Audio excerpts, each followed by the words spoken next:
Au nom du Père et du Fils, du Saint-Esprit, ainsi soit-il. Venez, Esprit Saint.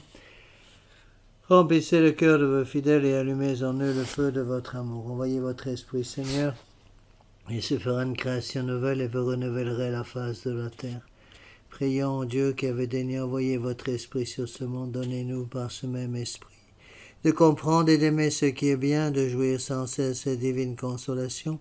Par le même Jésus-Christ notre Seigneur. Ainsi soit-il. Je vous salue Marie, pleine de grâce. Le Seigneur est avec vous. Vous êtes bénie entre toutes les femmes, et Jésus, le fruit de vos entrailles, est béni. Sainte Marie, Mère de Dieu, priez pour nous pauvres pécheurs, maintenant et à l'heure de notre mort, ainsi soit-il. Nos saints anges gardiens, veillez sur nous. Saint Pédis, priez pour nous. Saint Joseph, priez pour nous. Saint Thomas d'Aquin, priez pour nous. Au nom du Père, du Fils et du Saint-Esprit, ainsi soit-il.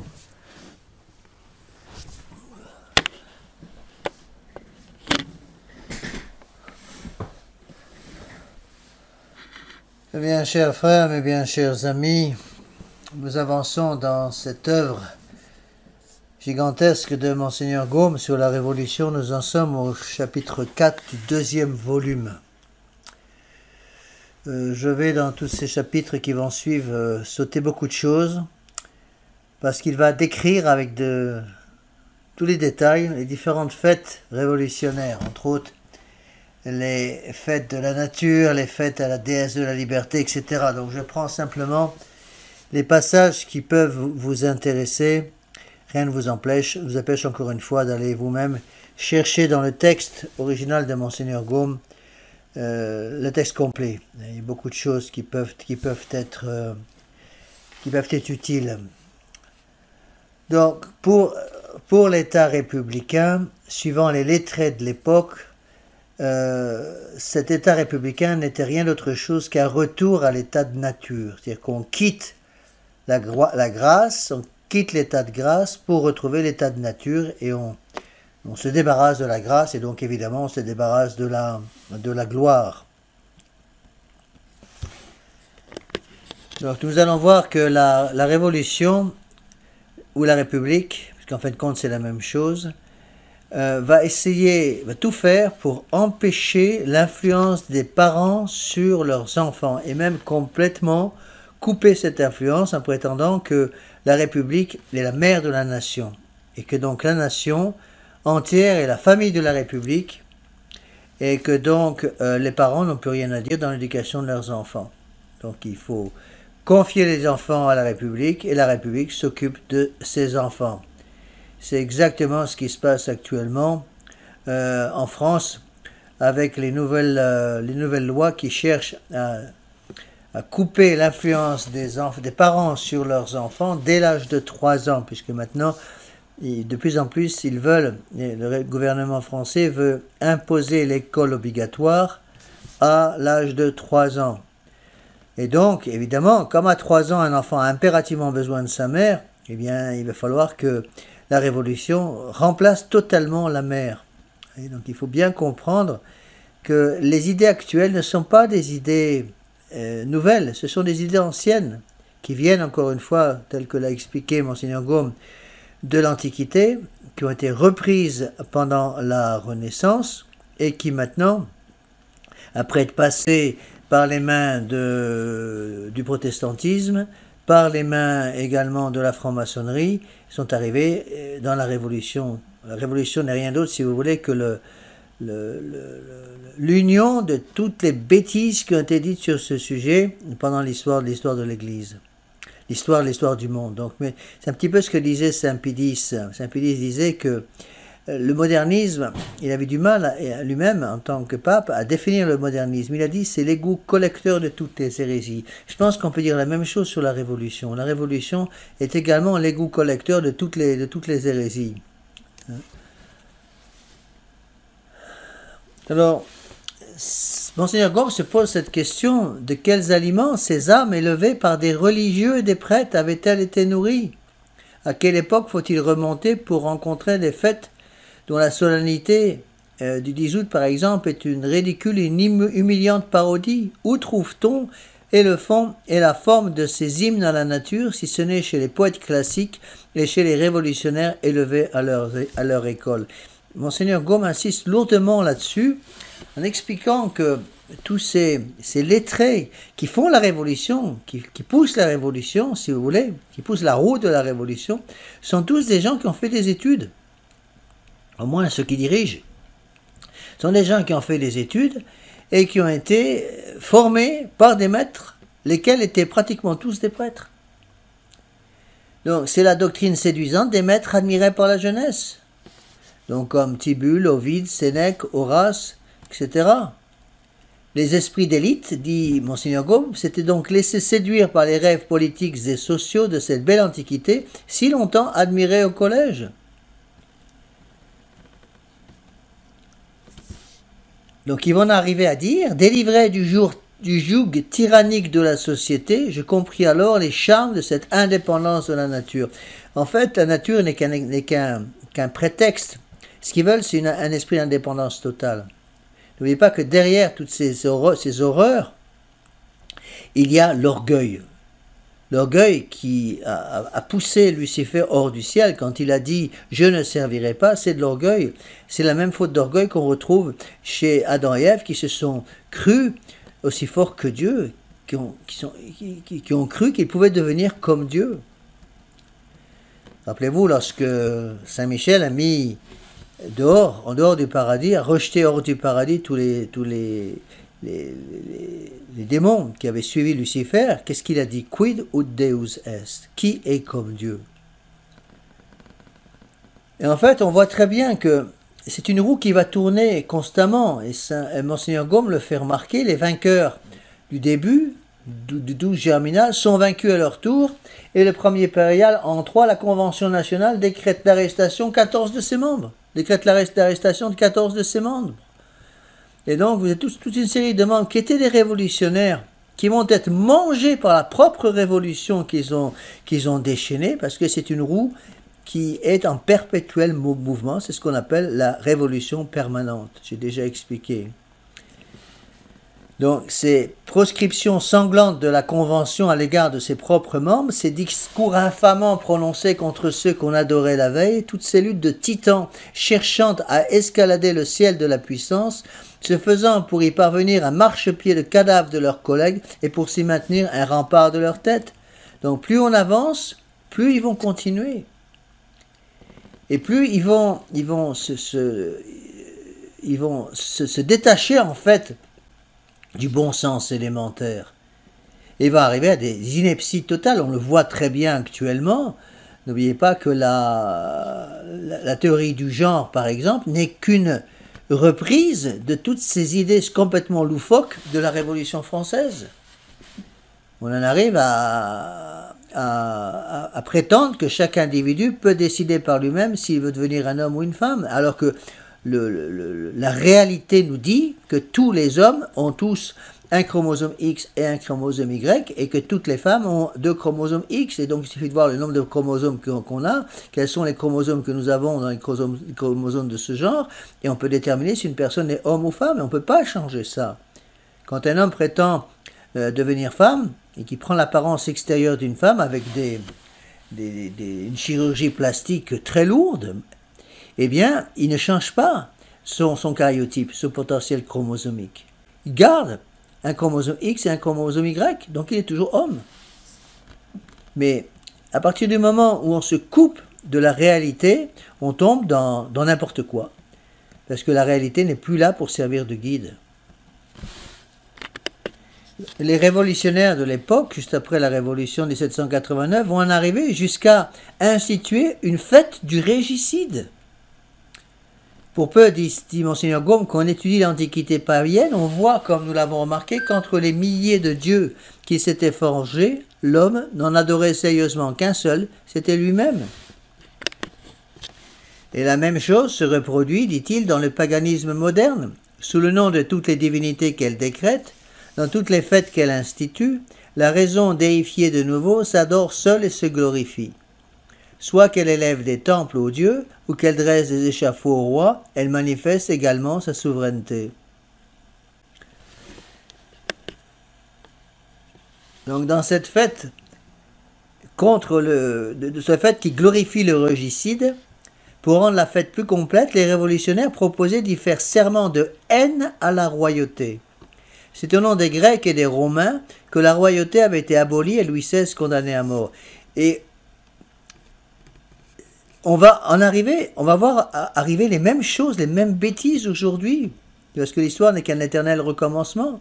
Vous allez voir qu'en France, on va arriver à ce que les professeurs demandent dans les écoles aux tout petits de faire un serment de haine contre leurs propres parents. Les peuples anciens avaient cette coutume et ils s'excitaient mutuellement dans cette haine de la tyrannie qui leur avait fait tant de prodiges en renouvelant souvent et d'un mouvement unanime le serment d'être républicain. Donc pour un républicain, être républicain consiste à être contre la famille, à être contre l'autorité du père, à être contre l'autorité du prêtre, contre l'autorité de Dieu évidemment. Alors, Monseigneur Gaume donne un exemple avec un décret du 4 Ventose de l'an 4, du nouveau système républicain. Voilà certains des articles. Article 1er. Aucun membre des autorités constituées de la République ne pourra désormais entrer en exercice de ses fonctions sans avoir préalablement prêté le serment de haine à la royauté. Ceux qui exerceraient leurs fonctions sans avoir prêté ce serment seront punis de la peine de la déportation, rien que ça. Ceux des juges qui n'ont pas encore prêté le serment de haine à la royauté le prêteront dans les 3 jours de la publication de la présente loi. Et ceux qui, n'ayant pas donné leur démission dans le dit délai, n'auraient pas, à son expiration, prêté ce serment, seront punis de la même peine de la déportation. Et donc cette fête du régicide va se célébrer à Paris le 21 janvier à 7 h du matin, en débutant avec une salve d'artillerie qui annonce l'anniversaire de la juste punition, disent-ils, du dernier roi des Français. Et dans leur diatribe, ils vont évidemment citer Voltaire. Voltaire qui, dans sa pièce de théâtre Brutus, disait « Si dans la République il se trouvait un traître qui regretta les rois et qui voulut un maître, que le perfide meure au milieu des tourments. » Donc ils savent très bien ce qu'ils font. Peuple, tu voulus être libre, eh bien la royauté ouvrit aussitôt sa boîte et vomit sur toi tous les maux de la terre. Tu voulus être libre, la royauté te fit la guerre, la royauté projeta de t'affamer, la royauté te plongea dans tous les excès de la licence.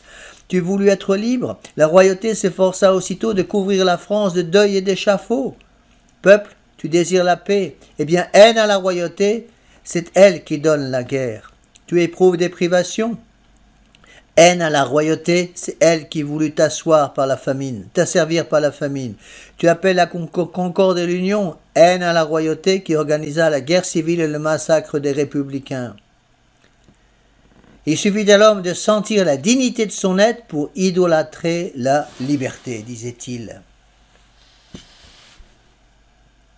Jeté depuis des siècles dans un esclavage héréditaire, combien doit lui être chère l'époque mémorable où il est entré dans tous ses droits. Ça, c'est un dénommé Vernier, président du Conseil des Anciens, qui s'exprime en ces termes. Je cite simplement certains passages.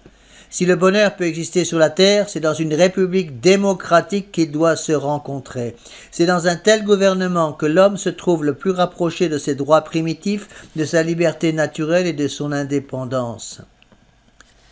Une révolution, écoutez bien ce que dit Monseigneur Gaume, une révolution que cite Monseigneur Gaume, il est allé directement au texte des révolutionnaires. Il fait tout un travail de recherche pour cela. Une révolution proprement dite est le combat de la raison contre les préjugés, de l'enthousiasme sacré de la liberté contre le fanatisme et la tyrannie, l'orgueil et la superstition. Telle est la révolution que nous allons jurer de maintenir. Lorsque, après 14 siècles de barbarie, d'ignorance et d'esclavage, dit-il, une grande nation a rompu ses fers, détrôné et puni son tyran, brisé les autels de la superstition et du fanatisme, le devoir des magistrats chargés d'en rappeler au peuple le souvenir est de se replier sur les événements, d'en rechercher les causes et de lui en offrir le résultat avec cette franchise austère et républicaine qui caractérise les hommes libres. Et un peu plus loin, Monseigneur Gaume cite d'autres textes disant à peine le peuple français eut proclamé la souveraineté, tous les despotes résolurent sa ruine et la France libre eut à lutter contre toute l'Europe esclave.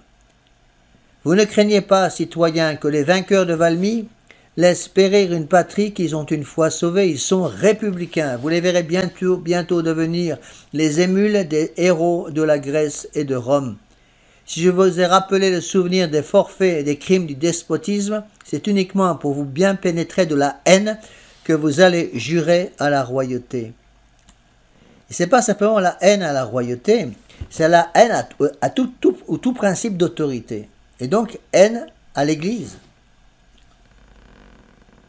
Donc le préjugé fondamental introduit par la Renaissance, c'est que tous les siècles chrétiens furent des siècles de barbarie, d'ignorance et d'esclavage. Pourquoi? Parce que la haine de la royauté n'est pas autre chose qu'une conséquence naturelle et certaine de l'amour de la liberté de la République. À partir du moment où on veut une République démocratique, on est obligé d'en arriver à la haine de la royauté et donc à la haine de l'Église et derrière tout ça, en fait, à la haine de Dieu. On a l'impression que c'est exagéré, mais c'est malheureusement pas exagéré parce qu'une fois qu'on met le bon Dieu dehors, le démon prend la place. Et le démon est le singe de Dieu, c'est-à-dire qu'il va imiter certaines choses qui viennent de l'Église catholique, mais à sa gloire personnelle. Et toutes ces fêtes représentées, toutes ces anciennes fêtes, elles, du temps de l'Antiquité, qu'ils célébraient en l'honneur de toutes les déesses, tous les faux dieux de l'époque. Un temple élevé à Cybèle, cite Monseigneur Gaume, Bacchus promené en triomphe, des vestales brûlant de l'encens, des hommes et des femmes offrant à la déesse les prémices des biens de la terre, voilà ce que Paris a vu. Voilà ce que Paris a fait après 18 siècles de christianisme. Qui a organisé, demande Monseigneur Gaume, qui a organisé cette fête païenne? Qui a ressuscité matériellement l'idolâtrie dans la métropole de la civilisation? Est-ce le peuple? Sont-ce les femmes? Sont-ce les femmes? Non. Qui donc? Les lettrés des collèges, tous élevés par des prêtres. Et on sent que Monseigneur Gaume est obligé de répéter les mêmes choses constamment sous différents angles, parce qu'il se rend très bien compte que la plupart de ses confrères ne vont pas le croire. Donc l'homme révolutionnaire traduisait successivement en faits religieux et sociaux les doctrines dont l'avait nourri son éducation. Donc est-ce donc la première et la plus solennelle de ces fêtes, la fête de la déesse raison, si ce n'est la manifestation sensible du rationalisme antique, de ce rationalisme dont Cicéron, César, Platon, les héros et les philosophes de la Grèce et de Rome furent les illustres disciples.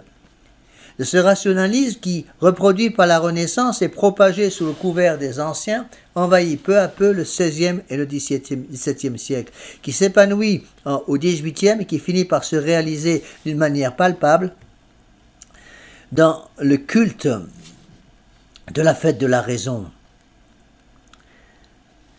Et la Révolution va même établir une fête qu'ils appellent la fête de la souveraineté du peuple. Alors, écoutez bien tout ça, parce que c'est ce qui va arriver en France. Vous savez, il ne faut pas se faire trop d'illusions. Les mêmes idées, les mêmes causes provoquent toujours les mêmes effets, les mêmes conséquences. Et comme ces principes révolutionnaires sont dans la cervelle de tous les gens qui nous dirigent en France, on va arriver aux mêmes bêtises, encore une fois. Plus loin, Monseigneur Gaume va expliquer que ces réformes du calendrier, de toutes ces fêtes ridicules, cet enseignement va durer pendant 6 années complètes. Bon, avec l'arrivée de Napoléon va mettre un terme à tout ça parce qu'il se rendait bien compte qu'il fallait un minimum de paix sociale avec l'Église pour arriver à avoir la paix dans la nation. Donc, cette fête de la souveraineté du peuple, qu'est-ce que c'est que cette nouvelle fête? C'est rien sinon la traduction, la doctrine antique du césarisme, explique Monseigneur Gaume. Le peuple est Dieu, et il n'y a pas d'autre Dieu que lui, rien que ça. Chez les peuples libres et dignes de l'être, la loi est une divinité, l'obéissance est un culte. La révolution devient donc une religion. redevenu ce qu'il était dans le paganisme par l'abolition de toute autorité religieuse et sociale, on peut rajouter toute autorité familiale. L'homme révolutionnaire, proclame sa souveraineté, il en fait un dogme de foi, un dogme religieux, il veut qu'on le reconnaisse et il établit une fête solennelle pour le célébrer. L'acte dans lequel, au début de la Révolution, le peuple roi grava le dogme de son indépendance, la Révolution a demandé à ce que cet acte soit porté en procession le jour de la fête de cette souveraineté du peuple. Afin que, dans la France régénérée, la déclaration des droits joue le même rôle que les tables de Moïse chez le peuple hébreu. Donc la déclaration des droits de l'homme vient prendre la place de la déclaration des droits de Dieu. Donc toutes ces fêtes ont pour but de faire rentrer dans la cervelle des gens, surtout des enfants, très influençables, les principes que c'est l'homme qui devient Dieu. L'homme devenant Dieu, eh bien, cet homme va pouvoir décider par lui-même de tout, puisqu'il est devenu Dieu. Vous voyez, on voit très bien dans toutes ces âneries, ces bêtises de ces différentes fêtes révolutionnaires, on voit l'application des 4 mensonges du démon. C'est ce qui me frappe le plus. Rappelez-vous les 4 mensonges du démon à Adam et Ève pour les rouler dans la farine. Vous ne mourrez pas, vos yeux s'ouvriront, vous deviendrez comme des dieux et vous déciderez par vous-même ce qui est bien et mal. C'est exactement ce qui se passe à partir de 1789. On voyait déjà ça dans l'Antiquité païenne. Et le polythéisme va encore augmenter les choses. On verra les mêmes idées après célébrées par la franc-maçonnerie. Donc cette fête de la souveraineté du peuple a été déclarée comme fête obligatoire et devant être célébrée le 30 Ventose de chaque année dans toutes les communes de la République en tant que fête solennelle. Donc la Révolution va rappeler au peuple Dieu, que sa divinité est établie sur les ruines de la tyrannie et du fanatisme, et qu'à moins d'abdiquer, il doit exterminer ces 2 rivaux de sa puissance. N'oubliez pas que sous le terme de tyrannie et de fanatisme, il y a beaucoup de choses qui sont cachées. Ce n'est pas simplement l'Église, ce n'est pas simplement la royauté, c'est aussi la famille. Parce que la famille est une tyrannie et un fanatisme. Quelqu'un m'a envoyé il y a peu de temps un petit vidéo qui avait été fait sur une révolutionnaire américaine qui disait que tant qu'une femme sera obligée d'allaiter son enfant, elle sera une esclave. Donc, qu'est-ce qu'il faut? Il faut supprimer la maternité, tout simplement. Et c'est ce qu'ils veulent faire en France. Avec cette théorie du genre, le but c'est de supprimer la maternité, évidemment, puisque quand vous avez 2 hommes qui vivent ensemble, ou deux femmes qui vivent ensemble, avec les idées républicaines, démocratiques et maçonniques du LGBT, eh bien évidemment, ces ménages, ces couples sont par définition même stériles. Le but c'est de supprimer la maternité afin de pouvoir supprimer la famille. Éloigne de cette auguste enceinte celui qui ne veut ni défendre ni reconnaître ta souveraineté, celui qui dans sa rage implacable voudrait te la ravir en rétablissant le trône et les autels sur le cadavre sanglant du dernier des républicains. Non, on ne peut pas accepter ça. Pourquoi? Parce que jusqu'à la Révolution française, disent-ils, le monde a vécu dans l'esclavage et dans la barbarie. Donc la Révolution s'abaisse en quelque sorte devant la majesté souveraine du peuple qui devient éternelle comme la Révolution elle-même. On en arrive à des inepties. Et donc la Révolution va décorer tous les édifices républicains de figures emblématiques représentant par exemple la souveraineté du peuple, le peuple lui-même. La figure de la souveraineté sera debout, celle du peuple assise et couronnée de chênes et de lauriers, et à leurs pieds sera enchaîné le despotisme. Je vous ai déjà cité la prostituée qui faisait le rôle de la déesse Raison sur le grand hôtel de Louis XVI à Notre-Dame de Paris. et qui foulaient aux pieds un crucifix. Vous voyez, donc ils vont même plus loin, ils disent, encore d'autres textes, les théâtres doivent retentir de chants patriotiques et n'offrir que des spectacles propres à inspirer l'horreur du royalisme et de l'anarchie, ces deux éternels ennemis de la souveraineté du peuple. On le voit très bien aujourd'hui avec le cinéma, avec Internet. Pratiquement tous les films vont toujours dans le même sens, c'est-à-dire le sens du mépris de la famille, du mépris de l'Église, du mépris de la royauté, du mépris de tout ce qui est propre, tout simplement. Donc pendant la cérémonie, il y avait toujours toutes ces cérémonies républicaines, il y avait toujours des discours pendant lesquels on proclamait évidemment la divinité du peuple, les bienfaits de son règne, la nécessité de l'affermir, les saintes émotions que cette nouvelle ère faisait éprouver à tous les cœurs, avec évidemment des trémolos dans la voix. Bon, et pour ramener à ce seul but toutes les opinions différentes, étouffer l'esprit royaliste, fondre toutes les passions dans l'unique et ardent désir de maintenir les droits et les devoirs sacrés des hommes et des citoyens, les Français sont réunis et célèbrent aujourd'hui par une fête solennelle la souveraineté du peuple. Donc ainsi, mettre les destinées de la République en des mains vertueuses et purement républicaines est le dernier degré de gloire où puisse parvenir la grande nation. Ô peuple souverain, ni royauté, ni dictature, tu n'en veux point. Tu veux simplement la liberté. Et la liberté, c'est quoi? Pour eux, c'est la liberté d'être indépendant. Donc tout ce peuple, présidé par ses magistrats, s'incline devant sa propre divinité.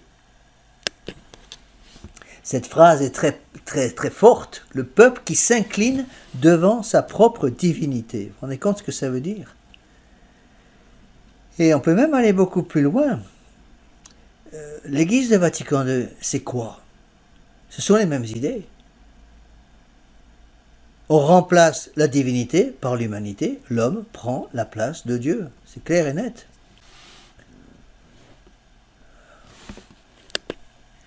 Donc, toutes ces fêtes républicaines ont pour but de rappeler les souvenirs de l'Antiquité classique, de glorifier les sentiments purement humains, des vertus purement naturelles, c'est-à-dire finalement exalter l'orgueil de l'homme en lui persuadant que pour être parfait, il n'a besoin ni des lumières de la foi, ni des secours de la grâce.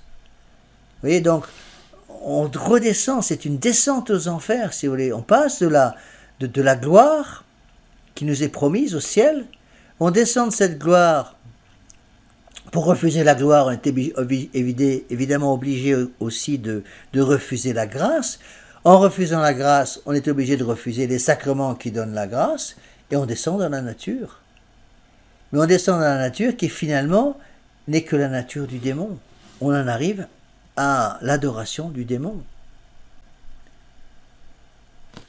Monseigneur Gaume résume tout ça très bien en disant: la révolution n'a pas seulement des fêtes solennelles où elle glorifie l'homme dans les grands mystères de sa vie publique, elle en établit de moins brillantes, mais dont la célébration plus souvent répétée entretiendra dans les citoyens les sentiments des vertus antiques convenables à des républicains émules des Romains et des Spartiates. Donc il faut aux hommes autre chose que l'instruction, il faut des jouissances. Rappelez-vous la formule, jamais mourir, jamais souffrir, jouir. On retrouve là un petit peu les mêmes jouissances macabres et extrêmement fortes, extrêmement violentes, qui existaient déjà dans l'Antiquité. N'oubliez pas que dans l'Antiquité chrétienne, l'Antiquité païenne, surtout des Romains, il n'y avait que trois formes de réjouissance. Il y avait le théâtre, il y avait les bains publics, et il y avait les combats de gladiateurs, c'est-à-dire les jeux du cirque. Je vous ai déjà expliqué que l'Église a dû interdire évidemment à tous les catholiques de participer à ces choses. N'oubliez pas que si ces grands saints, ces grands Saint Jean Chrysostome, Saint Athanase, Saint Augustin, Saint Ambroise, Saint Jérôme, s'ils étaient là aujourd'hui, si ces grands évêques étaient là aujourd'hui, je pense surtout à Saint Augustin, Saint Athanase et Saint saint Ambroise, c'est sûr et certain qu'ils interdiraient à nos catholiques aujourd'hui la plupart des moyens de réjouissance qu'ont ces catholiques. Il est évident qu'un saint Augustin ou un saint Ambroise interdirait certainement aux catholiques d'aller passer ses vacances sur les plages de la Côte d'Azur pendant les mois de juillet et d'août. Hein. Nous sommes des catholiques de petite zone aujourd'hui, de petite taille. Un autre texte ici, je prends certains textes allemands, je n'ai pas le temps de tout citer, le texte des révolutionnaires. C'est dans ce moment surtout, lorsque nous venons de traverser un siècle de philosophie et de lumière, lorsque nous avons ramené l'homme à la raison et à la nature, qu'on voudrait reporter encore l'esprit humain sous le joug des préjugés religieux du XIe siècle. C'est dans ce moment que vous devez imprimer par toutes vos lois une trempe prononcée aux esprits, aux mœurs et aux habitudes de la nation que vous devez rappeler sans cesse aux principes de la République. Ce n'est point une religion que vous avez à faire dans ce moment et que la République vous demande, ce sont des fêtes civiques, c'est la patrie que vous avez à célébrer. Du pain et des jeux, voilà ce qu'il faut donner. Donc les révolutionnaires veulent seulement que ces fêtes soient de nature à faire oublier toutes les fêtes de la religion pour propager, comme chez les anciens, la morale naturelle par des hymnes, des jeux et des danses. S'amuser, s'amuser, s'amuser. On se croirait aujourd'hui. Quand l'opinion suit une direction dangereuse, un gouvernement habile lève des philosophes, et non des armées, et non des prêtres, évidemment. Donc le chef-d'œuvre de la législation est de rapprocher l'homme de la nature.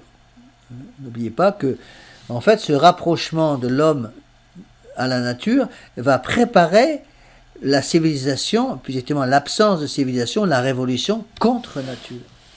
Une fois que la nature est détruite, on passe à la contre-nature. Parce que l'arbre a été coupé, le chêne a été coupé, bon, on s'attaque aux racines, pour être sûr que ça ne repousse pas. Donc c'est par vos fêtes, c'est par ces fêtes que vous consommerez avec certitude la révolution commencée par la philosophie, la théorie des Lumières. Donc du pain et des jeux pour empêcher de penser.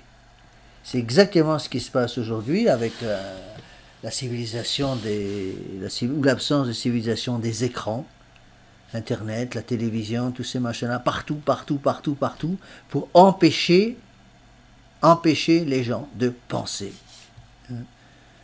Bientôt, conclut Monseigneur Gaume en citant les révolutionnaires, bientôt la religion de Socrate, de Marc Aurèle et de Cicéron sera la religion du monde. Donc ces lois révolutionnaires, dans ces lois révolutionnaires se révèle une fois de plus le despotisme de l'homme. Lui qui refuse d'obéir à Dieu, qui abolit son culte, le chasse de ses temples, tue ses prêtres, veut tout en proclamant la liberté qu'on respecte sa religion, c'est-à-dire sa religion républicaine, qu'on chôme ses fêtes et qu'on rende à sa volonté souveraine une obéissance religieuse.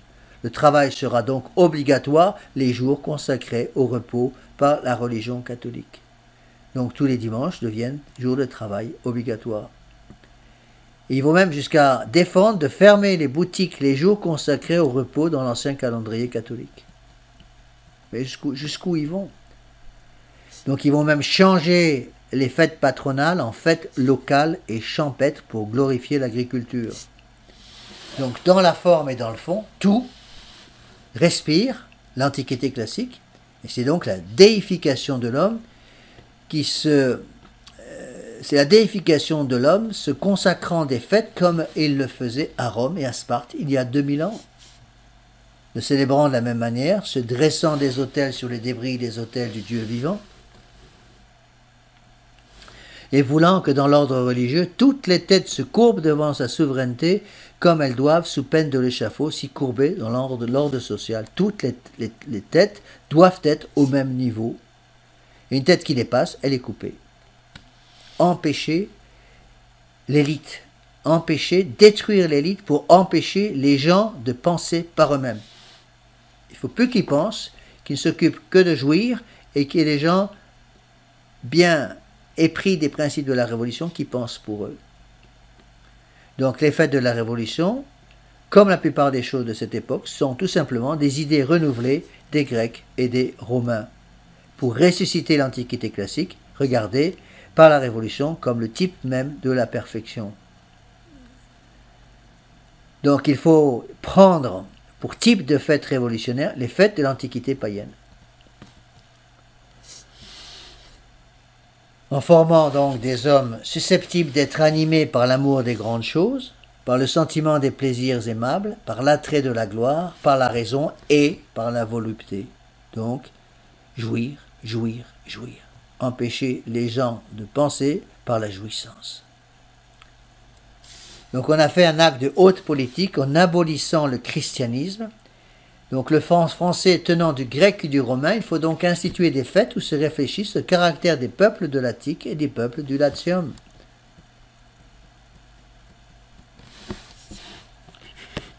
Donc vous allez me dire, mais alors quel sera le bénéfice de ces fêtes? La Révolution répond, doter la France du bonheur et des vertus des Grecs et des Romains, tout simplement. Donc Monseigneur Gaume explique que le paganisme en tant que système religieux devait être restauré conformément au modèle classique dans son esprit, dans ses formes principales. Dans son esprit, il était l'adoration de l'homme et de la matière, le naturalisme pur, tel que l'Antiquité le professait. Cependant, la restauration n'était pas complète. Alors, écoutez bien ce que va faire la Révolution. Pour faire pénétrer dans les âmes la connaissance et l'esprit de la nouvelle religion républicaine, 5 choses essentielles manquaient. Un calendrier, un catéchisme, une vie de saint, un écologe. Alors moi j'avoue, je ne savais pas ce que c'était qu'un écologe, alors j'ai cherché. Un écologe, c'est un livre de prière. Donc je répète, la Révolution va introduire maintenant un calendrier païen, un catéchisme païen, des vies des saints républicains, un livre de prière pour les païens et un cours de prône. Et donc la France ne tarda pas à en être dotée. Bon, d'abord le calendrier. Nulle part, l'intention bien arrêtée de ramener le peuple français au naturalisme païen ne se montre plus nettement que dans le calendrier républicain. Donc une longue habitude du calendrier grégorien, qui est le calendrier catholique, a rempli la mémoire du peuple d'un nombre considérable d'images qu'il a longtemps révérées et qui sont encore aujourd'hui la source de ses erreurs religieuses. Il est donc nécessaire de substituer à ces visions de l'ignorance les réalités de la raison et au prestige sacerdotal la vérité de la nature. Remplacer Dieu par l'homme. Remplacer le culte de Dieu par le culte de l'homme. Les prêtres catholiques, autrefois, avaient assigné, c'est vrai, à chaque jour de l'année, la commémoration d'un prétendu saint, disent-ils, un ci-devant saint. Donc eux, les révolutionnaires, ils vont penser que la nation, après avoir chassé cette foule décanonisée de son calendrier, devait y retrouver en place toutes les utiles productions de la terre, les instruments dont nous servons pour la cultiver, les animaux domestiques, nos fidèles serviteurs. Est-ce que c'est pas mignon tout ça? Alors, après ce calendrier, la Révolution va établir son catéchisme. C'est le catéchisme des droits de l'homme, c'est-à-dire le manuel de la souveraineté de la raison et les éléments de la morale républicaine dans le sens païen du mot. Donc, il fut imprimé à des millions d'exemplaires. Il devint le livre obligé de toutes les écoles, dans les villes et dans les campagnes. Les jours des décadis, les enfants étaient interrogés publiquement sur ce catéchisme qu'ils devaient réciter par cœur. Et ce, plus loin, il dit précise, pendant 2 heures. 2 heures tous les dimanches, les chefs révolutionnaires vérifiaient que les enfants apprenaient par cœur ce catéchisme républicain.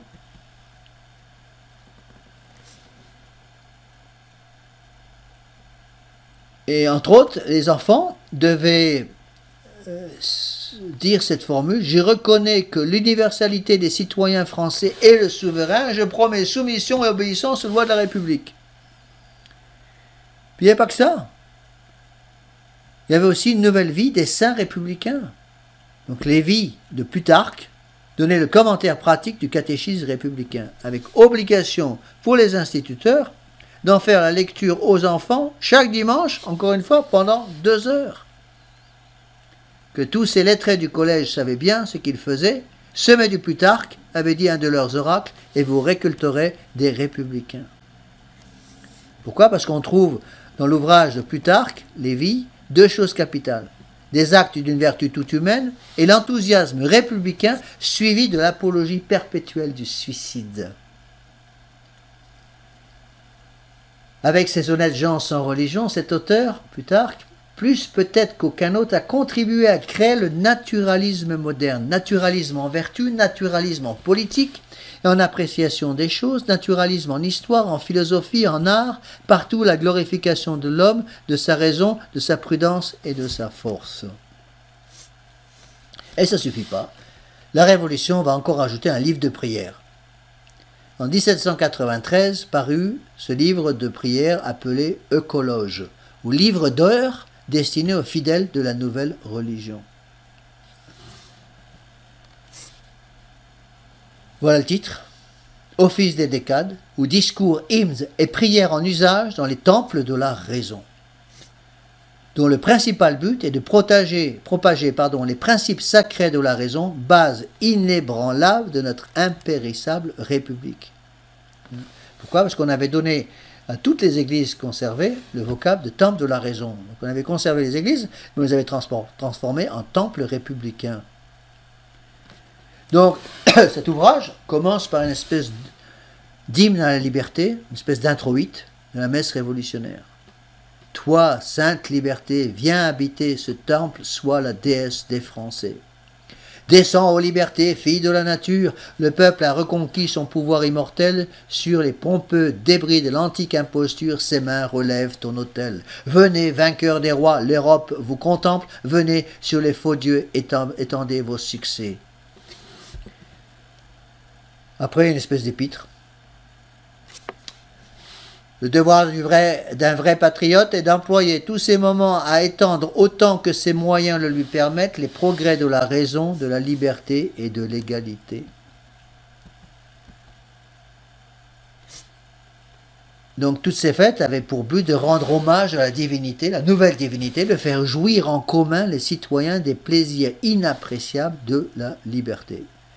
Et pour ceux qui ne sont pas d'accord, on les raccourcit de 30 cm par la guillotine. Puis après, un évangile, une espèce d'évangile, avec des imitations, si vous voulez, des textes sacrés.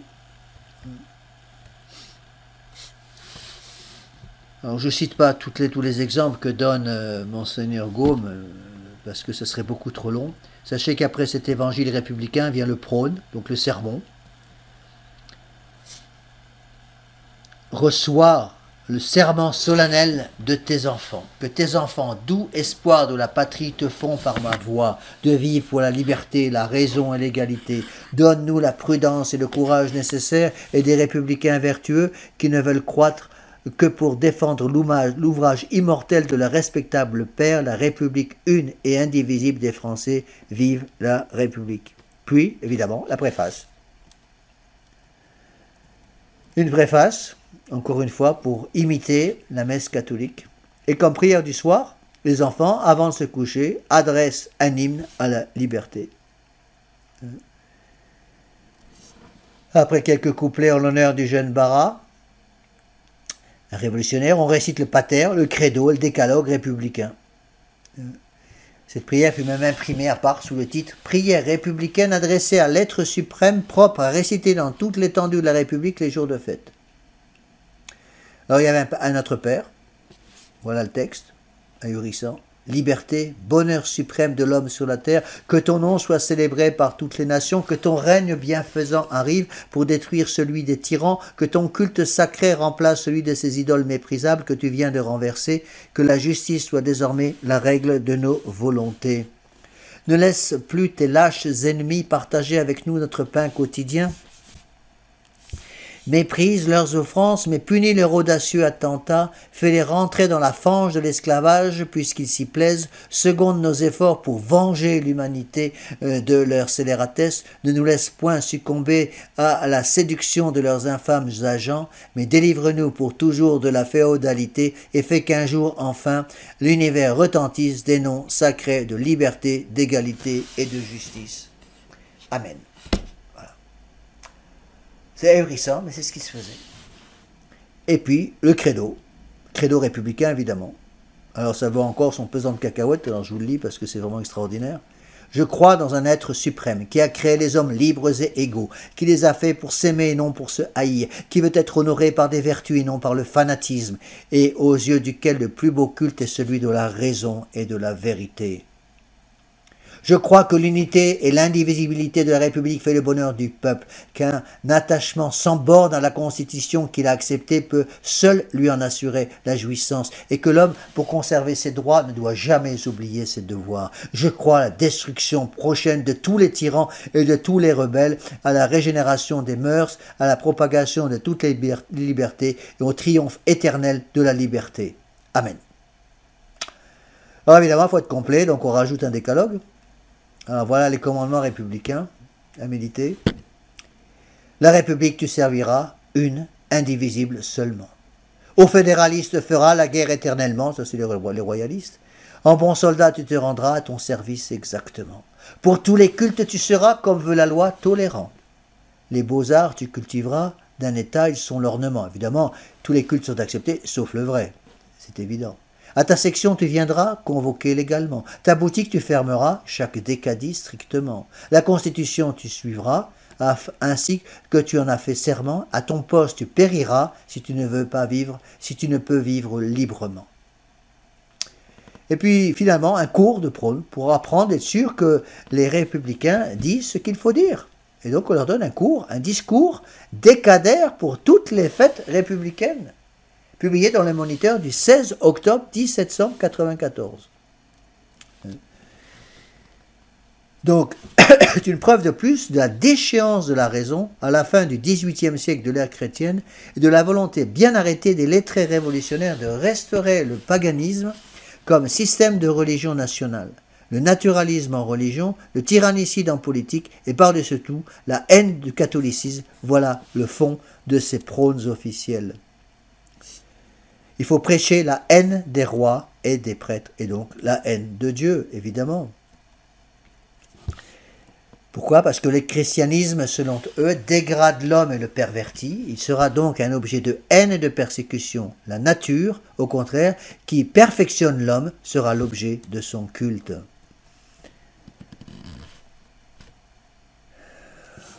Alors d'autres textes ici, j'en cite certains. Écoutez Lycurgue, imitez Cincinnatus, soyez grecs, soyez romains, et le monde sera régénéré. Tout ce qu'il est possible d'inventer de calomnie contre l'influence sociale du christianisme est condensé dans tous ces discours, dit Monseigneur Gaume.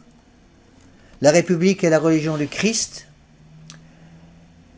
La République et la religion du Christ sont incompatibles, donc elles se combattent perpétuellement et se combattront perpétuellement. Point de tolérance pour les intolérants. Bannissons pour toujours cette secte liberticide et ses dangereux partisans.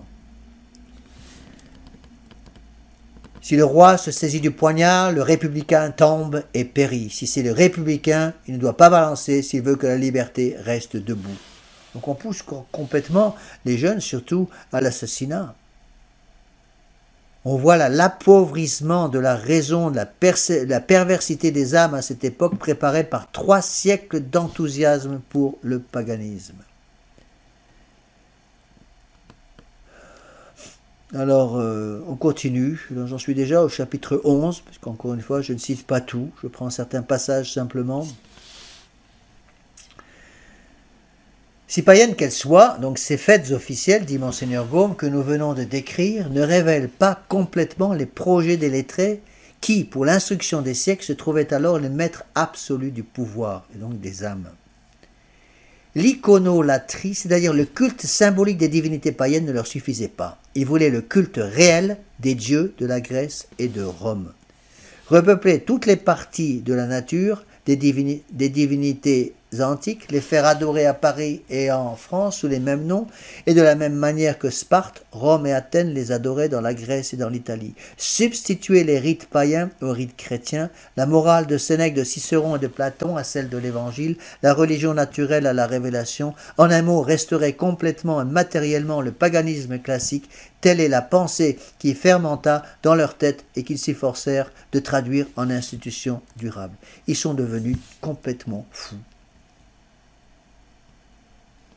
Donc le premier essai public est régulièrement constitué de paganisme, dit Monseigneur Gaume, qui se présente à côté du culte officiel, c'est la philanthropie. On voit déjà ici les idées de la franc-maçonnerie. Donc une poignée de vieux jacobins, de régicides désœuvrés, d'anciens affidés de Robespierre inventent donc une religion comme on invente une théorie, puis se rassemblant autour d'un autel et affectant un maintien sérieux, on les voit adorer une divinité de leur choix. Je vois, disent-ils, en morale, depuis Socrate jusqu'à nos jours, un vide de 3000 ans. Je crois que j'ai déjà cité cette phrase quelque part. Les philanthropes déclarent que leur morale est celle de Socrate, de Platon, de Cicéron, de Caton, de Brutus, d'Épictète, de Sénèque, de Marc Aurèle, d'Antonin.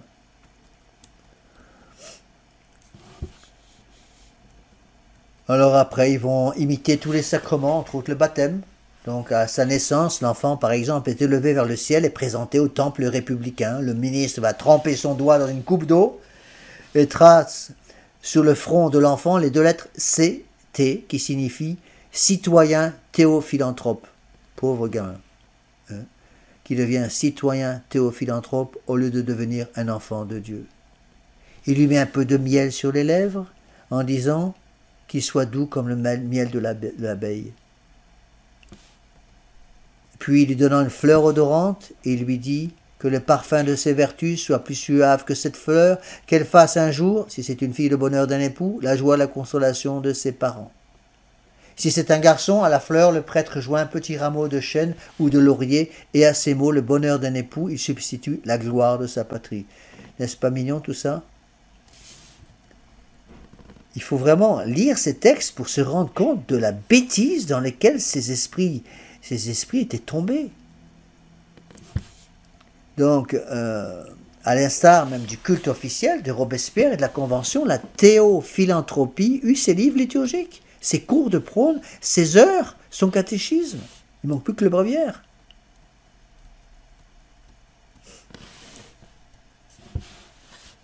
Donc, on loue Julien l'Apostat, on se déchaîne contre les fondateurs d'ordre, on veut qu'on supprime le chant, le célibat, le costume ecclésiastique, les confessionnaux, qu'on déporte les prêtres fanatiques en pays lointains et qu'un comité de philosophes chargé de réviser les bibliothèques fasse brûler tous les livres contraires au bon sens, c'est-à-dire à la philanthropie, seule religion, suivant lui, qui convienne à l'humanité. On croirait entendre les musulmans qui ont détruit la bibliothèque d'Alexandrie.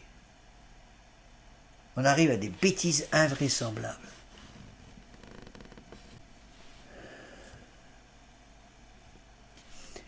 Alors, il y a eu quand même un peu de réaction de certaines personnes. Voilà ce que dit Monseigneur Gaume. À l'apparition de cette nouvelle forme de paganisme, un révolutionnaire avait dit au pontife la Réveillère, un autre révolutionnaire, « Mon cher collègue, si tu veux que ta religion s'établisse, il faut, à l'exemple de Jésus, commencer par te faire pendre. » La Réveillère n'en fit rien et après avoir jeté assez d'éclat, obtenu assez de succès pour montrer l'imbécilité intellectuelle de cette époque, la théophilanthropie commença peu à peu à décliner. Et le zèle se refroidit tellement qu'en l'an 8, les théophilanthropes de Paris étaient restreints aux 4 temples suivants. Saint-Germain-l'Auxerrois, Saint-Nicolas-des-Champs, Saint-Sulpice et Saint-Gervais. Et cette théophilanthropie dura quand même 6 ans. Ainsi, à la fin du XVIIIe siècle, à Paris, donc la métropole des Lumières, la capitale du royaume très chrétien, après 300 ans d'une éducation donnée exclusivement par le clergé, il s'est trouvé une génération de lettrés qui a fait pendant 6 ans profession publique de la morale de Socrate, réhabilité le culte du feu et les sacrifices aux divinités supérieures et inférieures, qui a eu ses temples, ses prêtres, sa liturgie, ses missionnaires et l'appui du gouvernement.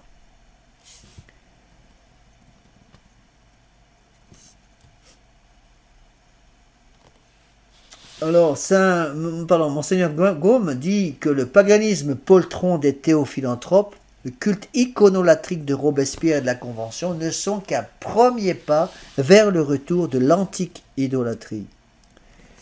Vous devez restaurer le polythéisme, disaient les révolutionnaires, attendu que le polythéisme, c'est-à-dire l'adoration de plusieurs dieux, est essentiellement lié aux institutions sociales de Rome et de la Grèce que vous rétablissez. Donc, on a commencé par changer de Dieu, on passe du Dieu véritable au Dieu de la nature. Dieu est remplacé par l'homme, mais maintenant, ça ne suffit pas, il faut rajouter le polythéisme, l'adoration d'une myriade de dieux, comme chez les hindous par exemple. Après avoir détruit, il faut édifier. Rappelez-vous la règle, solvet de coagula. Peuple de l'Europe, il ne vous reste qu'un moyen de vous régénérer, disent les révolutionnaires, c'est de revenir au polythéisme. Les seuls moyens qui peuvent faire le grand œuvre de l'univers, c'est la régénération de l'homme, justement par ce polythéisme.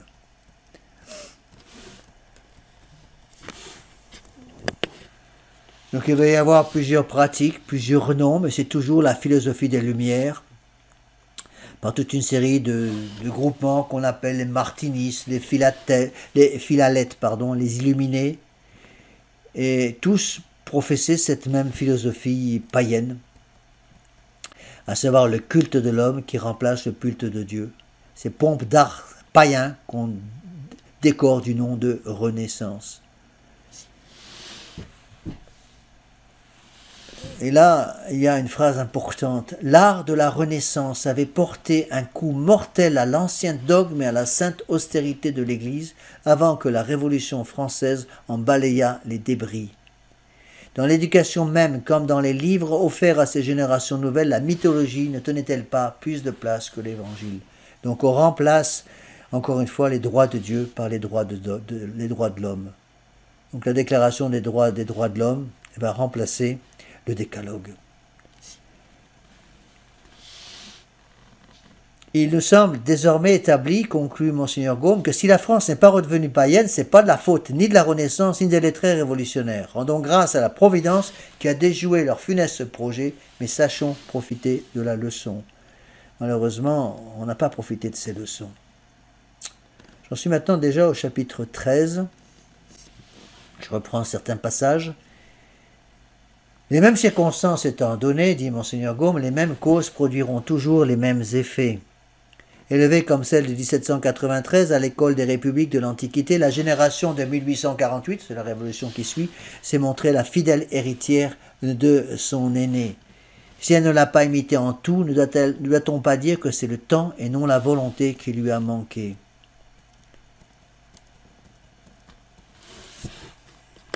Alors, il y a une chose intéressante, c'est que le 6 avril 1793, la Convention nationale demande officiellement l'émancipation de la femme.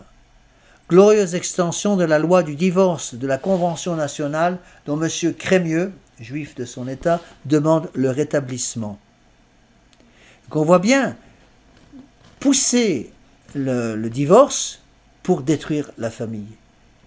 Et comme la famille est basée sur la femme, en grande partie, il faut détruire la femme. C'est les révolutionnaires et la franc-maçonnerie qui disaient pour détruire l'Église, il faut détruire la femme. Mais comme on ne peut pas la détruire, il faut la corrompre. Donc corrompons la femme pour pouvoir atteindre les âmes des enfants. Et les autres pays en Europe vont suivre l'exemple que nous avons donné. Bientôt disparaîtra sous le souffle populaire la poussière des trônes où s'endormait l'oisiveté des rois, disent les révolutionnaires. Il est intéressant de noter avec Monseigneur Gaume que cette déclaration des droits de l'homme garantit non seulement l'égalité de droits par l'éducation donnée à tous, un droit au travail garanti, mais une indépendance absolue des consciences, la démocratisation du clergé et l'élection des évêques par les prêtres. On voit très bien que dans l'esprit de ces gens-là, on ne peut pas séparer la République du laïcisme et de la démocratie. Bien que strictement parlant, la République et la démocratie soient deux systèmes politiques différents, en fait, ils sont liés l'un et l'autre, et la République révolutionnaire et la démocratie révolutionnaire. Donc c'est la même chose. Le peuple est souverain, le gouvernement est son ouvrage et sa propriété, les fonctionnaires publics sont ses commis, les rois, les aristocrates, les tyrans, quels qu'ils soient, sont des esclaves révoltés contre le souverain de la terre, qui est le genre humain, et contre le législateur de l'univers, qui est la nature. Ils doivent donc être absolument éliminés. Retranchez donc, disait-il, du budget les archevêques, les évêques, les prêtres, dès lors vos malades seront soignés, vos enfants instruits, vos pauvres abrités et le peuple nourri un meilleur marché. Que la véritable puissance de l'Église chrétienne que Jésus-Christ avait remise à ses apôtres est passée après leur mort aux autorités et tribunaux civils pour organiser par eux le règne de Dieu sur la terre. C'est la maxime perfectionnée de la première révolution, dit Monseigneur Gaume. L'Église est dans l'État. Donc, au nom, voilà le texte complet, au nom de la vérité et de la justice chrétienne, il est fait à savoir à la France, à toutes les puissances de l'Europe, à tous les peuples de la terre, que la véritable puissance de l'Église chrétienne que Jésus-Christ avait remise à ses apôtres est passée après leur mort aux autorités et tribunaux civils. Pour organiser maintenant le règne de la nature, du Dieu de la nature sur la terre. C'est l'Église dans l'État.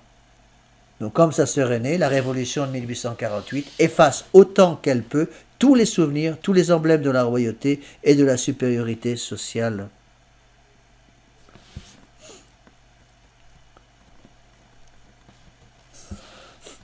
Alors, il est intéressant de voir, surtout à partir de 1790, comment les clubs maçonniques sont les barricades vivantes de la démocratie. J'aime beaucoup cette phrase, elle est tout à fait exacte, je la répète. Donc les clubs maçonniques sont les barricades vivantes de la démocratie. Donc ces idées démocratiques, républicaines, laïques, antichrétiennes, anti-roi, viennent toutes des idées maçonniques. À l'aide des barricades morales qu'on nomme clubs, nous poserons les institutions sans lesquelles la République ne serait qu'un vain mot. Donc là, la franc-maçonnerie avait préparé le terrain, avait pourri toutes les fondations. Cette mission, les clubs de 1848 qui ont amené les journées de juin peuvent se flatter de l'avoir remplie aussi bien que les clubs de 1789 qui amèneront les journées d'octobre, de juin et du 10 août 1792. Donc la consanguinité, dit Monseigneur Gaume, la consanguinité de la Révolution de 1848 et la Révolution de 1793 se manifeste encore par l'esprit, le langage et les tendances des journaux qui leur servent d'organes.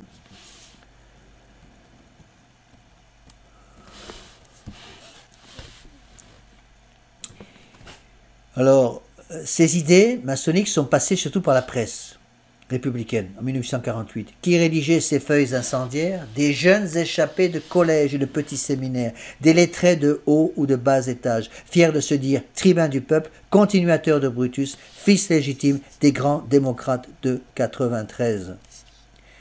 Et Monseigneur Gaume donne un exemple depuis le 24 février au 1er octobre 1848, donc en ces quelques mois, il a paru 122 journaux rouges, journaux révolutionnaires. Donc la conclusion pour eux est claire, le paganisme est tellement bon qu'il forme les grands hommes et les grandes vertus, et le christianisme tellement mauvais que ces sectateurs ne peuvent, malgré les beaux ouvrages et les nobles actions des païens, s'élever au même degré de grandeur et de vertu. Le polythéisme est le berceau de toute religion. Il plaît singulièrement à celle des facultés de l'homme qui se développe la première et à la sensibilité. Il aide au développement de l'instinct. Il évertue les talents et donne naissance aux vertus héroïques. On devient artiste ou héros par l'exaltation du polythéisme. Toute nation qui veut sortir de l'ignorance et de la barbarie et s'élever en moralité, en lumière et en civilisation doit donc prendre le même moyen. Donc il précise, si le christianisme a été l'ennemi des arts, il a été le destructeur de la civilisation selon les révolutionnaires. Sous son influence, le monde est donc arrivé au chaos dans lequel nous le voyons se débattre. Ce n'est donc pas le christianisme qu'il faut invoquer pour sauver la société, c'est le polythéisme. Ce n'est pas au christianisme que doivent tendre les peuples modernes, mais au paganisme, disent les révolutionnaires. Le système théologique de l'unité absolue fait passer donc le monde ancien de la civilisation la plus avancée, en fait, à la barbarie.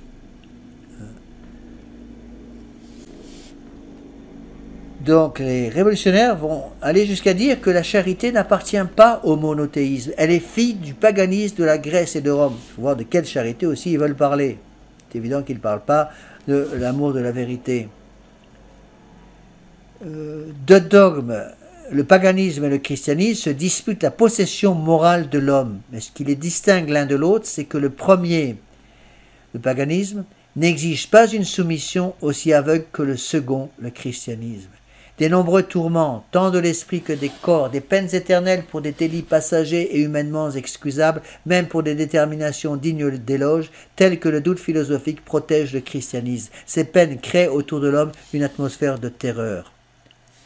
D'un autre côté, disent les révolutionnaires, si on demande à l'histoire quelle est la croyance qui a produit plus de divisions, de disputes et de haine, causé la perte de plus de monuments, lutter davantage contre les efforts de l'esprit humain curieux de connaître la vérité, sanctifier ou absout plus de persécutions et de persécuteurs, inventer plus de moyens de destruction, fomenter plus de guerres civiles, l'histoire nous met en présence du monothéisme. Bien entendu, derrière le monothéisme, il voit l'Église catholique. Mais bien, chers frères, ces phrases qui datent pourtant des années 1848, sont les mêmes phrases qui sont enseignées aujourd'hui, utilisées aujourd'hui dans les livres d'histoire moderne pour corrompre complètement les âmes de nos enfants, les intelligences de nos enfants. Donc se demande Monseigneur Gaume, est-ce que l'esprit de la Révolution n'est pas sous tous les rapports identiquement le même en 1848 et en 1793 ? Comment se fait-il qu'au lieu d'attaquer dans sa source l'esprit païen qui menace l'Europe de catastrophes sans exemple, les chefs des nations ou s'endorment au sein des jouissances, ou ne s'occupent que des intérêts matériels, ou consument leur force à frapper les branches sans jamais toucher à l'arbre lui-même? Il est impossible de se le dissimuler, nous retournons au paganisme complet. Donc la religion révolutionnaire, conclut Monseigneur Gaume, est sans contredit l'essai de restauration païenne le plus complet qu'on ait vu. Je répète cette phrase. La religion révolutionnaire est sans contredit l'essai de restauration païenne le plus complet qu'on ait vu. Nous disons le plus complet car il avait été préparé de longue main par des essais partiels. Chose trop peu connue, depuis son origine, la Renaissance tendit à se formuler non seulement en théorie politique, philosophique, artistique et littéraire, mais encore en système religieux. On voit très bien aujourd'hui que pour M. Macron et tous ses petits amis, le républicanisme, la République française, laïque, est une religion. Tous ces lettrés étaient tellement dominés par l'amour du paganisme qu'on les aurait pris bien plutôt pour les sectateurs de Platon, disputant sur l'immortalité de l'âme, que pour les disciples de Jésus-Christ. Ainsi, pour entrer dans leur confrérie, il fallait renoncer à son nom de baptême et prendre un nom païen. Ils agissaient de la sorte, non pour exciter l'émulation des jeunes gens, mais par honte du christianisme et par engouement du paganisme.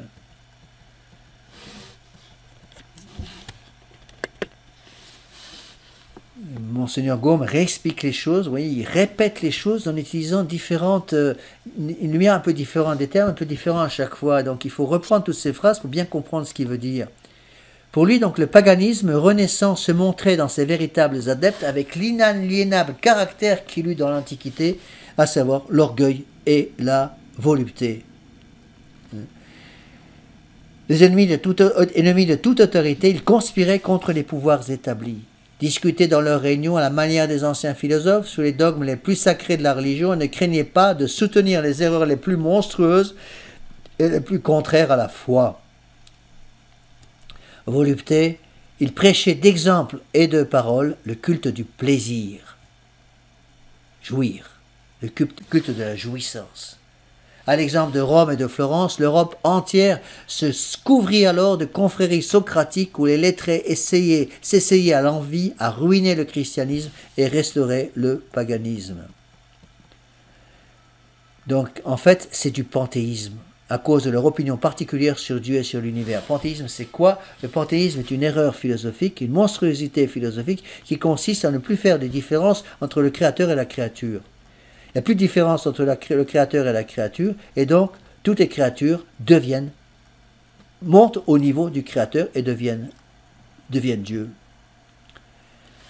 Donc ces associés de Socrate admettent toutes les sectes dans leur sein, ne reconnaissent d'autre loi que la loi naturelle, et encore vue selon leur façon de voir les choses, d'autres oracles que la raison, d'autres devoirs que de combattre à outrance toutes les tyrannies et toutes les superstitions. Ces confréries donc forment une vaste secte religieuse, ou plutôt anti-religieuse et antisociale. Pas simplement la lutte contre la religion, mais la lutte contre la famille, donc la lutte contre la société, parce que la famille est la cellule de base de la société.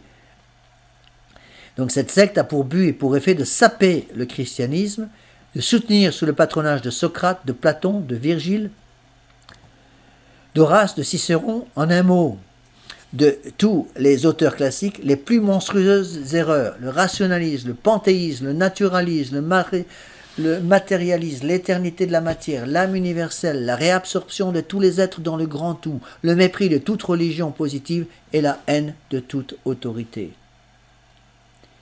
Et Monseigneur Gaume va développer. Là, il y a des passages extraordinaires. Je vous les lis. Dès les premières années de la Renaissance, ces énormités inconnues du Moyen-Âge et renouvelées de la philosophie grecque et romaine étaient soutenues avec tant d'audace par les néo-païens que le concile de Latran en 1512 se vit obligé de les frapper d'une condamnation solennelle. Mais cette condamnation ne les arrêta pas plus dans leur cours qu'elle n'en tarit la source. On les voit au contraire aller se développant avec la connaissance et l'admiration de la belle Antiquité. Elle se montre comme un feu souterrain qui pendant 3 siècles couve dans le sein de l'Europe et finit par faire explosion lorsque les lettrés se trouvent maîtres absolus du pouvoir. Pendant la même période, l'Europe fut couverte d'ordres religieux enseignants. L'éducation, on peut le dire, était alors le monopole du clergé. Comment se fait-il, il répète encore une fois les mêmes choses, comment se fait-il que dans tous les pays chrétiens et avec une éducation chrétienne, un si grand nombre de lettrés soient devenus les sectateurs fanatiques de Socrate et de Platon au point de devenir les ennemis acharnés de la religion et de la société.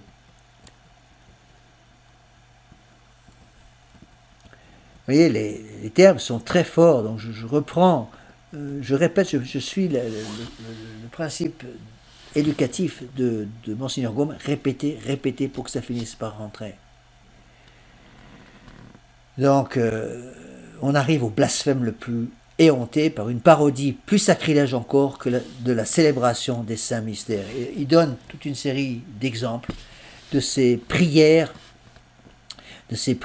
blasphématoires qu'utilisaient les révolutionnaires. Donc je passe parce que d'abord c'est tellement triste que je ne vais même pas citer ces choses-là, et ensuite parce que je n'ai pas le temps de tout citer. Donc on va glorifier le panthéisme par une prière à la raison. Encore une fois, le panthéisme, c'est l'adoration de la créature. La créature devient Dieu. Voilà bien encore le naturalisme moderne. Puisqu'il trouve tout en lui-même, quel besoin l'homme a-t-il de la grâce? Et puisque la grâce vient par les sacrements, l'homme n'a plus besoin des sacrements. Et puisque les sacrements sont donnés par Dieu, l'homme n'a plus besoin de Dieu. Donc, restituer le paganisme en parodiant le christianisme, parodiant surtout le décalogue et les sacrements catholiques. Et il a une petite note, Monseigneur Gaume, ici, qui est très intéressante. Il dit « Ce n'est pas moins admirable. Ce qui n'est pas moins admirable, c'est l'assurance avec laquelle certaines personnes soutiennent encore, il écrit en 1856, que les auteurs païens n'offrent aucun danger pour la jeunesse dès qu'ils sont expurgés sous le rapport des mœurs. » Donc on trouve le culte de la raison, le culte de la chair, l'orgueil, la volupté. Voilà tout le paganisme ancien et moderne. Et en conclusion de ces prières républicaines, c'est la même qui fut formulée par la Révolution, lorsqu'en 1793 elle écrivit au pape de rendre au genre humain la liberté que le christianisme lui avait ravie, afin qu'il n'y ait plus sur la terre d'autre religion que la religion naturelle. Quel culot et quel blasphème! L'homme des prêtres vit sans cesse dans les transes. À son lit de mort, on redouble ses maux par de lugubres cérémonies. Il ne meurt pas, on le force de mourir. Mais l'homme de la nature, au contraire, finit comme il a vécu. Il sourit à tout ce qui l'environne, il ne meurt pas, il s'endort. Que c'est beau. Donc on retrouve toujours l'adoration de la raison, et attention, l'adoration de la chair, la volupté, avec toutes les vices d'impureté qui vont commencer à apparaître. c'est-à-dire l'apothéose de l'homme. Tout se passe dans les conciliabules de lettrés, obligés encore de cacher leurs projets, tandis que plus tard, les lettrés n'ayant plus rien à craindre, mettent au grand jour leur utopie païenne, et de gré ou de force appellent l'Europe à les adopter dans l'ordre religieux et dans l'ordre social. Ils mettent au grand jour une des causes les plus actives de la Révolution française de 1793 et des révolutions actuelles, la franc-maçonnerie. N'oubliez pas que la Révolution n'aurait pas pu exister sans les préparatifs donnés par la franc-maçonnerie en 1717, avec les constitutions d'Anderson et le travail de Desaguliers, en Angleterre surtout. Et dans son histoire du jacobinisme, dit Monseigneur Gaume, le savant Baruel, prêtre, nous dévoile l'influence incalculable des sociétés maçonniques sur l'Europe moderne. Tous les ouvrages de Baruel sont excellents dans ce domaine pour nous faire comprendre justement la Révolution. Donc les maçons, les francs-maçons sont fils également de la Renaissance socratique. Pourquoi? Parce que l'origine historique de la maçonnerie ne date que du XVIIe siècle. Elle avait été subordonnée jusqu'à-là au système religieux que la Réforme, fille directe de la Renaissance, dit Monseigneur Gaume, venait de détruire ou du moins d'ébranler d'une manière irréparable. Ce n'est que vers le milieu du XVIIIe siècle que cette science choisit pour sanctuaire les sociétés occultes, parce qu'elles ne pouvaient encore marcher à découvert dans la société publique. Je n'ai pas besoin de dire, dit Monseigneur Gaume, pourquoi elles s'éteignirent dans la Révolution. La raison en saute aux yeux. La Révolution les avait complètement débordées, parce que les révolutions vont toujours beaucoup plus loin que la prévision indiscrète et présomptueuse de ceux qui les font. C'est pour ça que les premiers révolutionnaires sont tous faits raccourcir par le couperet de la guillotine. Les sociétés socratiques ont eu, comme la maçonnerie, pour but constant le renversement de l'ordre religieux et social chrétien, donc le renversement du système de la famille, et donc l'établissement d'un ordre religieux et social imité du paganisme dans lequel l'homme émancipé ne connaît d'autre Dieu, d'autre roi, d'autre autorité que lui. Dans ces sociétés renouvelées des Grecs et des Romains se trouvent les pratiques ridiculement sacrilèges qui font une partie du rituel de la maçonnerie. Ces passages sont extraordinaires. Je répète ce passage pour que vraiment ça rentre. Les sociétés socratiques, donc maçonniques, ont eu, comme la maçonnerie, pour but constant le renversement de l'ordre religieux social chrétien, l'établissement d'un ordre religieux social imité du paganisme, dans lequel l'homme émancipé ne connaît d'autre Dieu, d'autre roi, d'autre autorité que lui-même. Donc avant la Révolution, note Monseigneur Gaume, la plupart des jeunes gens, des nobles, des bourgeois, ils sortaient des collèges, avec des aspirations républicaines démocratiques très marquées. Or, à ce moment, ils n'étaient pas encore affiliés aux sociétés maçonniques. Mais un grand nombre de ces jeunes, parmi les plus célèbres, n'ont fait qu'un pas du collège à la tribune révolutionnaire. Il n'est pas moins constant qu'aujourd'hui encore, un très grand nombre de jeunes gens emportent des collèges les mêmes dispositions. Collèges dans lesquels ils sont enseignés par les prêtres, attention, à l'époque au moins. Pas plus que leurs devanciers, ils ne les doivent aux sociétés secrètes, mais uniquement à leurs études classiques. C'est donc vouloir prendre ou donner le change que de faire sortir la Révolution des antres du jacobinisme. C'est à la renaissance du paganisme que l'Europe moderne doit ce peuple de barbares, tour à tour lettrés et grossiers, en habits de drap et en guenilles, qui régulièrement constitués, vite et conspirent dans les ténèbres, nuit et jour, épiant la société comme le tigre épie sa proie, et qui, pour premier acte de pouvoir après la victoire, ressuscite le paganisme antique dans ses doctrines, dans son langage, dans ses institutions politiques et dans ses fêtes religieuses et civiles.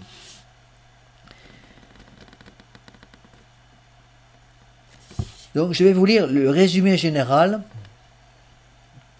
qui est placé à la fin de ce deuxième volume. Donc de cette étude purement historique, voilà le résultat sommaire.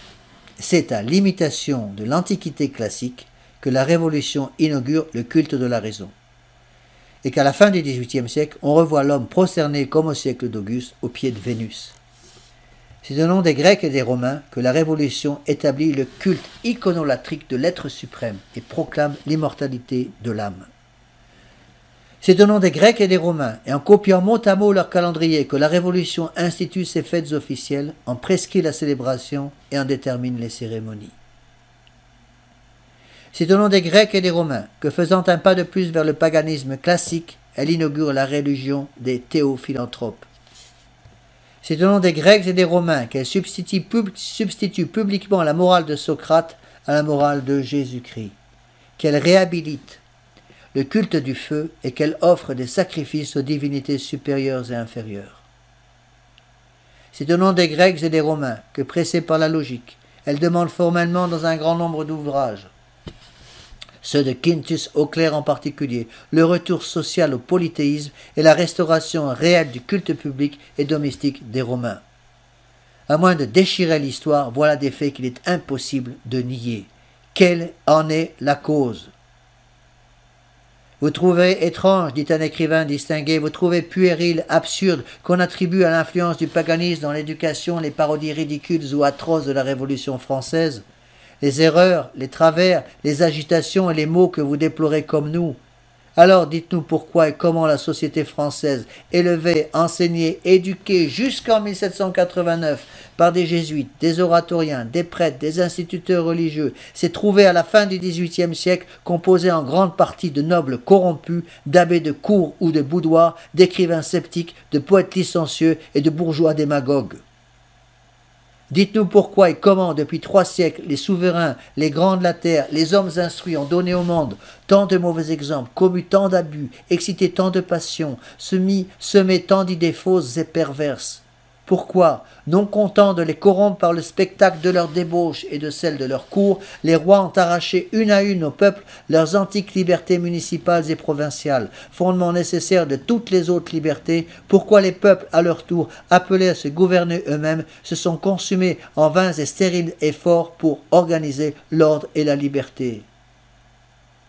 Dites-nous pourquoi à Rome et dans toute l'Italie, avec de saints papes, des souverains catholiques, une censure rigoureuse des livres et des journaux, un enseignement exclusivement confié à des ecclésiastiques respectables, on s'est trouvé, cependant, en 1848, en face d'un peuple révolutionnaire, chassant le pape, renversant les gouvernements, parodiant le meurtre de César dans l'assassinat de M. de Rossi, rêvant le rétablissement de l'ancienne République unitaire de Rome, et assez coupable pour acclamer Mazzini, ou assez lâche pour le subir. Dites-nous pourquoi et comment la plus grande partie de la société européenne est sortie du christianisme pratique sans lequel elle ne peut vivre. Comment, chez la plupart des hommes, la foi s'est changée en indifférence, l'espérance en désespoir, la charité en égoïsme. Dites-nous pourquoi, depuis 3 siècles, les idées, les goûts, les sentiments, les usages chrétiens ont fait place à des idées, à des goûts, à des sentiments païens. Pourquoi les rois, les hommes d'État, tous ceux qui gouvernent le monde par le droit, la puissance ou le génie, ont fait des exemples et des souvenirs de la Grèce et de Rome la règle de leurs actions? Pourquoi on a abandonné l'architecture, la sculpture, la peinture, la musique chrétienne pour reprendre les traditions artistiques de l'Antiquité? Pourquoi on a abandonné dans beaucoup de diocèses la liturgie catholique pour en fabriquer de nouvelles, soi-disant en meilleur latin? Pourquoi on ne voit dans les musées, les palais, les jardins publics que des emblèmes mythologiques, que les statues des dieux, déesses et héros du paganisme? Pourquoi toute la littérature du siècle de Louis XIV n'est à peu d'exceptions près, composée que d'imitations, de traductions, de reproductions des ouvrages des auteurs païens? Pourquoi Machiavel, Montesquieu, Rousseau, Mably, tous les pères de la Révolution ne se sont appuyés que sur l'histoire de Rome, de Sparte, d'Athènes pour donner des leçons de politique? Pourquoi les républicains de 1793, comme l'a fait remarquer M. de Cormenin, admiraient tant et voulaient imposer à la France les lois, les mœurs, les usages, le caractère, les discours, les vêtements, la vie et la mort des aristocrates les plus fiers et les plus insolents de l'Antiquité? Pourquoi ces farouches démagogues n'avaient à la bouche que les noms de Brutus, d'Horatius Cocles, des Gracques, etc. Pourquoi leurs successeurs et élèves, les démagogues et socialistes de 1848, empruntaient à Platon et à Lycurgue des plans de gouvernement?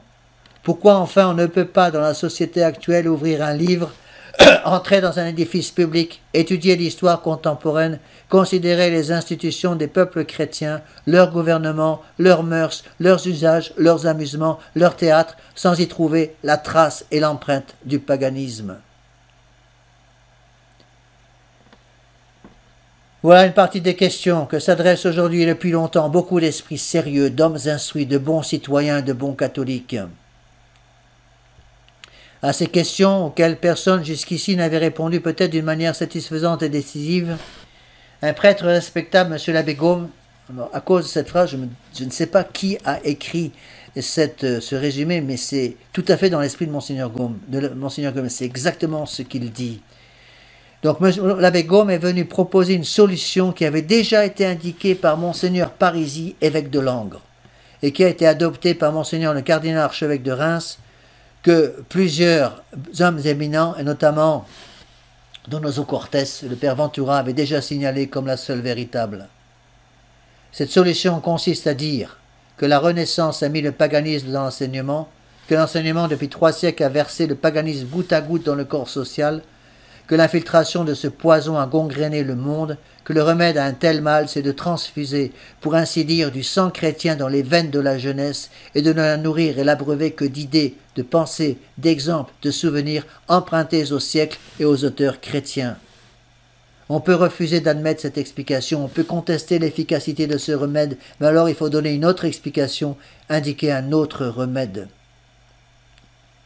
Donc, je répète ce point essentiel, il faut maintenant donc, pour enrayer cette révolution, transfuser du sang chrétien dans les veines de la jeunesse et de la nourrir, l'abreuver que d'idées,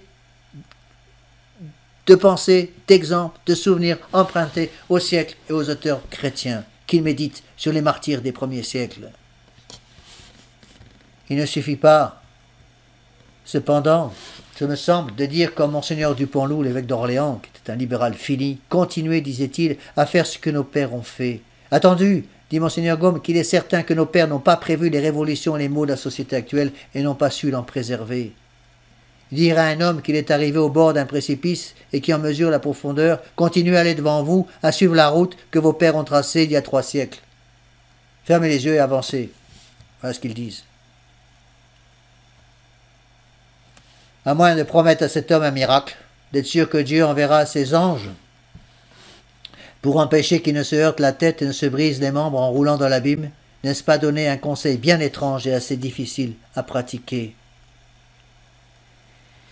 Ce dernier texte, mes bien chers frères, est une anthologie.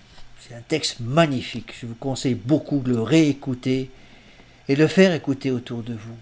Voyez, on pourrait rajouter à cette longue litanie, cette fois-ci c'est plus Monseigneur Gaume qui parle, c'est l'abbé Laffitte, vous me permettrez de dire qu'on peut aussi se poser la question de savoir comment se fait-il que, à la fin du règne du pape Pie XII, puisqu'il est mort en 1958, comment se fait-il que tous ces prêtres qui avaient été formés dans des séminaires qui étaient encore catholiques, comment se fait-il que tous ces prêtres, dès la mort du pape Pie XII, avec l'arrivée de Jean XXIII et l'arrivée de Vatican II, vont du jour au lendemain abandonner leur soutane, abandonner la messe traditionnelle, abandonner le catéchisme traditionnel et accepter tous les principes littéralement du paganisme? Voilà la question qu'on peut se poser. Qu'est-ce qui s'est passé? Vous allez me dire, mais monsieur l'abbé, c'est peut-être tout simplement un châtiment du bon Dieu. C'est sans doute vrai. Le bon Dieu a permis ces choses-là. Mais il permet ces choses-là, mes bien chers frères, pour que nous réagissions. Il permet ces choses-là justement parce qu'il veut qu'on utilise ces erreurs du passé pour, dans le monde actuel, ne pas renouveler ces mêmes erreurs. J'ai été scandalisé d'entendre de nombreux prêtres me dire ce qu'il faut, c'est refaire les prêtres des années 50. N'oublions pas, ou les prêtres des années 60 même, n'oublions pas que les prêtres des années 50 sont malheureusement les prêtres qui nous ont donné Vatican II. Pie XII meurt en 1958 et dès 62 c'est la nouvelle messe.